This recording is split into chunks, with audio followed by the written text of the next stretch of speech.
અને જોરું કજિયાના છોરું આ ઉક્તિ સાર્થક કરતા બનાસકાંઠાનો જમીન વિવાદ.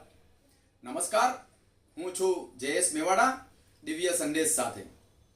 જમીન આપણા માટે ખૂબ જ અમૂલ્ય છે, પરંતુ ઘણી વખત તે મૃત્યુનું કારણ પણ બની જતી હોય છે અને જેના કારણે સમગ્ર પરિવાર કુટુંબ તહેસ નહેસ થઈ જવાના કિસ્સા પણ પ્રકાશમાં આવ્યા છે.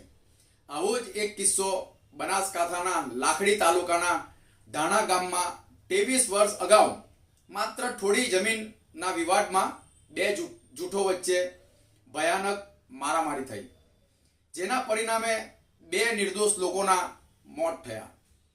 ગામમાં બનેલ આ દુઃખદ ઘટનામાં બંને જૂથના કુલ 41 લોકોનો ધરપકડ કરવામાં આવી, જેઓની સામે ગુના નોંધાયા અને જે ગુના સંદર્ભે ડિયોડર કોર્ટમાં આ કેસ ચાલી રહ્યો હતો, જેમાં કોર્ટે ગુજરાતના ઇતિહાસમાં પ્રથમ વખત કહી શકાય એવો મહત્વપૂર્ણ અને ઐતિહાસિક કહી શકાય એવો નિર્ણય કરી ચુકાદો કર્યો છે, જેમાં તમામ 41 આરોપીઓને આજીવન કારાવાસ જેલની સજા ફટકારી છે, જેના કારણે સમગ્ર પંથકમાં સાપો પડી જવા પામ્યો છે. જમીનનો વિવાદ તો દૂર રહ્યો, પરંતુ આ 41 લોકોના પરિવારો આજે વંચિત થવા પામ્યા છે. આ ચુકાદો માત્ર કાયદેસરની એક કાર્યવાહી નથી, પરંતુ સમગ્ર રાજ્ય માટે એક મોટો સંદેશ કહી શકાય છે, જેના પરથી શીખ લેવાની જરૂર છે કે જો તમે ઉત્સાહથી કે ગુસ્સામાં કાયદો હાથમાં લઈ વિપરીત પરિણામ લાવશો તો તેનું પરિણામ સાથે તમારે કિંમત પણ ભોગવવાની રહેશે અને તે આખી જિંદગી જેલમાં વિતાવી પણ શકો છો.